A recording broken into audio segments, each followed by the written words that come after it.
Okay तो animal film के scene में जब रणवीर और गीतांजलि अपने तमाशा करके थक हार के जब इस जेट में ही सो जाते हैं, तब सुबह अचानक से ये जेट पहाड़ों से टकराने ही वाला होता है कि रणवीर से लिटरली 90 डिग्री एंगल तक उठा देता है, जो कि गीतांजलि के एक्सप्रेशन को देखकर समझ भी आता है। लेकिन मजाल जो इतना सब हो जाने के बावजूद ये पीछे रखी चप्पल और ये कपड़े अपनी जगह से टच से मस भी हो जाए। फिर इसके अगले सीन में जब रणवीर गीतांजलि को जेट हैंड ओवर कर रहा होता है, तब रणवीर के राइट हैंड में ये ब्रश मौजूद होता है एंड ठीक से अगले एंगल से देखने पर ये अचानक से गायब भी हो जाता है और अगले ही शॉट में फिर से अचानक से प्रकट हो जाता है। एंड इसके बाद जब रणवीर गीतांजलि को जेट का हैंडल पकड़ाकर अंदर चला जाता है, तब हैंडल को पकड़कर गीतांजलि के एक्सप्रेशन मानो यूं निकल कर आ रहे होते हैं मानो रणवीर ने जेट का नहीं बल्कि अपना हैंडल।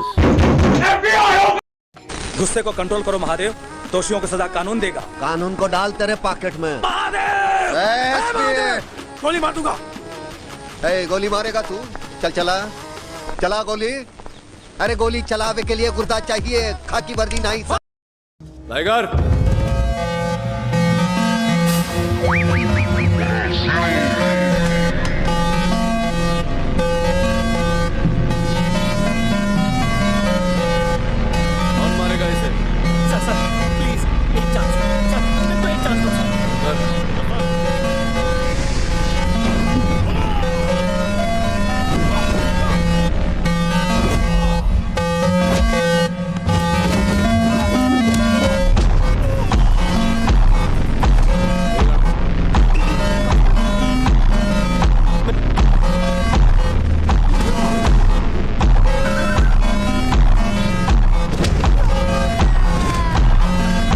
ऋषि लड़की को देखते हुए अपनी सीट पे जाकर बैठ जाता है। क्लास के प्रोफेसर आकर सभी को प्रॉब्लम बोर्ड के बारे में बताते हैं। क्लास के सबसे मुश्किल सवाल यहाँ लिखे जाते हैं और जो भी इन्हें सॉल्व कर देता है उसकी फोटो मैगजीन में लगती है। क्लास का टॉपर खड़ा होकर फुल कॉन्फिडेंस से बोलता है, सर ये सवाल मैं कर दूंगा। कॉलेज का नया लड़का और ऋषि एक ही कमरे में रहते हैं। लड़का बाहर से आकर कमरे की लाइट ऑन कर देता है। ऋषि चिल्लाकर लाइट बंद करने को बोलता है। लड़का कहता है, जब तक ये क्लास प्रॉब्लम सॉल्व नहीं होगी मैं लाइट बंद नहीं करूंगा। ऋषि पूछता है, अगर ये सॉल्व हो गई तो पक्का लाइट बंद करेगा ना? ऋषि मार्कर लेकर 1 मिनट में क्लास की सबसे मुश्किल प्रॉब्लम सॉल्व कर देता है। नया लड़का भी हैरान हो जाता है, वो उसे लफंगा समझता था लेकिन ऋषि सबसे स्मार्ट लड़का निकला। सुबह प्रोफेसर भी हैरान हो जाते हैं कि आखिर किसने सिर्फ 1 रात में ये सॉल्व कर दिया। ऋषि उस लड़के को आगे धक्का देकर बोलता है, सर इसने किया है। सभी उसके लिए तालियां बजाते हैं। टॉपर खड़े खड़े जल रहा था।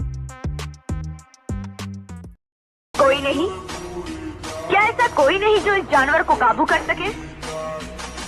लगता है शहर में कोई असली मर्द ही नहीं। मर्दों की मर्दानगी को ललकारा नहीं करते। छोड़ो मेरा हाथ, मैंने कहा मेरा हाथ छोड़ो। उम्र भर नहीं। मर्दानगी दिखाना चाहते हो तो पहले जीत कर तो दिखाओ, जो मांगोगे मिलेगा। अच्छा क्या दे सकती हो? 50,000। ये इनाम तो कुछ भी नहीं, जिस पर मेरी नजर है।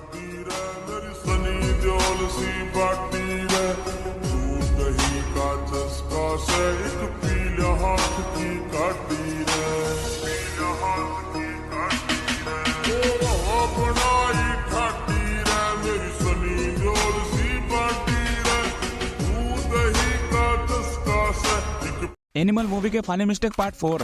तो यहाँ जब रणविजय और अबरार भाई इस रोड पर फाइट कर रहे होते हैं और जब फाइट करते करते ये दोनों इस रोड पर ही अपने ऊपर नीचे लेटे होते हैं, तो लिटरली इस रोड पर कोई क्रैक या फटने का निशान नहीं था। पर इसके अगले सीन में जब अबरार भाई अपनी सिगरेट जलाकर पी रहे होते हैं तो पता नहीं कहाँ से क्रैक अपने आप ही प्रकट हो जाता है। यही नहीं, अभी और सुनिए। और फिर इसके अगले सीन में यहाँ जब रणविजय दरवाजे के ऊपर चढ़कर इस बंदे को गोली मार रहा होता है, तो लिटरली रणविजय के दोनों पैर रोड के नीचे की तरफ होती है। पर जब हमने अगले एंगल से देखा तो उसका सिर्फ एक पैर ही नीचे की तरफ दिखाया जाता है, दूसरा पैर तो रोड के ऊपर होता है। भाभी, I want to marry you. दो बच्चे हैं। I'll take full responsibility. बच्चा पैदा होने के बाद ही पता चलेगा कि विजय का है या मेरा जैसा नहीं दिखाना। मतलब मेरा तो गाना गा रहा था मेरा भाई को मारते वक्त, और रनवे पे भी तूने चाकू दिया था।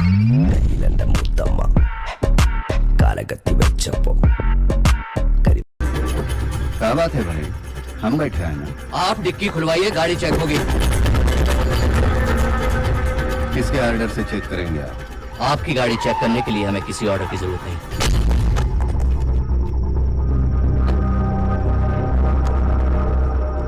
है, बिल्कुल है। डीजीपी साहब बताइए इनको, ये जनता के नौकर है और हम सेवक। विधायक गाड़ी चेक करेंगे आप? विधायक जी, हमारा गाड़ी। अरे विधायक जी आप जाइए ना, छोड़िए ना, कुछ गलती हो गया तो I will take care of him. Sorry, हमको आने में थोड़ा लेट हो गया। हमारा गाड़ी चेक करेंगे। हम आपसे अलग से माफी मांग लेंगे ना। आप जाइए प्लीज।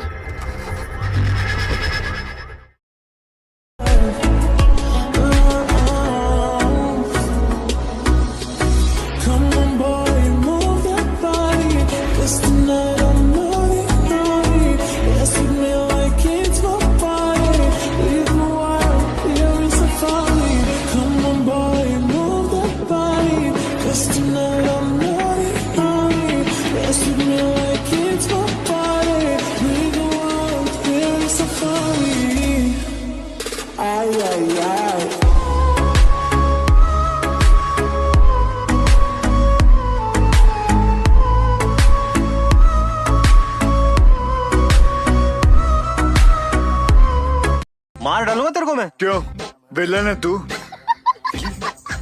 अबे खड़े खड़े तमाशा हो जाएगा। क्यों, मदारी है तू? मदारी? मैं बोल रहा हूँ मैंने अपने हाथ में चूड़ियां नहीं पहनी है। क्यों, विधवा है तू? अरे हटा, मुंबई पे राज करता हूँ मैं, मुंबई पे। अरे अपने जिगर पे बना हूँ मैं, किसी मिनिस्टर ने नहीं बनाया मेरे को।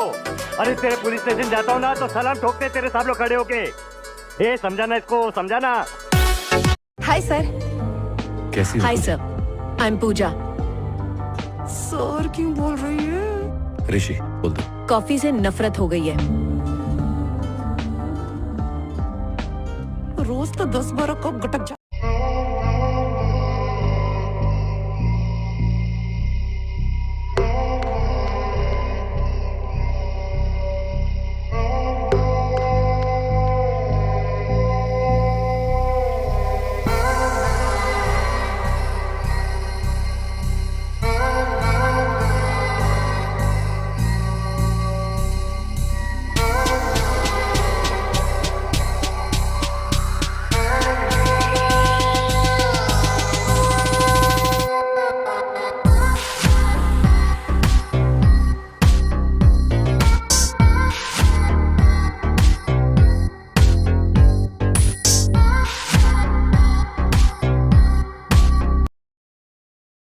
अब महेश को वही लड़की और उसका अंकल पार्टी देते हैं। महेश बताता है एक लड़की थी जो मुझे प्यार करती थी। लड़की बताती है मेरी बात कर रहा है। फिर महेश कहता है वह लड़की तुम्हारी जैसी ही थी जो मेरा बहुत ख्याल रखती और मैं सुकून से सोता था। लड़की कहती है चलो यहाँ से। इतने में महेश कहता है इसे यहीं रहने दो। अंकल कहते हैं पागल हो क्या? महेश कहता है भूल जाओ फिर पैसे। वह लड़की को वहीं छोड़ देता है। अगले दिन महेश कहता है लड़की को ये भेज दो। अंकल कहता है पागल है क्या? महेश कहता है उसके पापा को बता दूंगा कि तूने कल रात उसे यहाँ छोड़ा था। दोस्तों, महेश कभी लड़की से खाना बनवाता या कभी सफाई या कपड़े धुलवाता। लड़की की अक्ल ठिकाने लगा दी थी महेश ने। फिर लड़की फोन करती है। अंकल कहता है क्या है? लड़की कहती है आज जाना है क्या? अंकल कहता है तुझे भी उसकी आदत लग गई है क्या? उधर महेश को बैंक वाला आदमी बताता है कि सुप्रीम कोर्ट ने उस नोटिस पर रोक लगा दी है। उधर लड़की का पापा बोलता है देखा मेरी पावर, मैं जो चाहता हूँ वो कर सकता हूँ। आगे जानने के लिए सब्सक्राइब करें और नेक्स्ट पार्ट कमेंट करें। अरे मैं वो प्लेयर है सर जिसे भले ही गेम ना आता हो, मैदान में उतरा ना तो खलबली मचा देगा।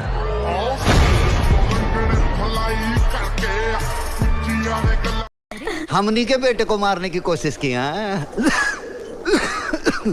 किसने? तेरे रखेल के बेटे ने। एक बीवी से पेट नहीं भरता था ना। नरसिम्हा के बेटे की बलि चढ़ाकर अपनी माँ की आत्मा को खुशी देंगे हाँ? शेखर पर गोली चलेगी हाँ? शेखर पर गोली चलेगी।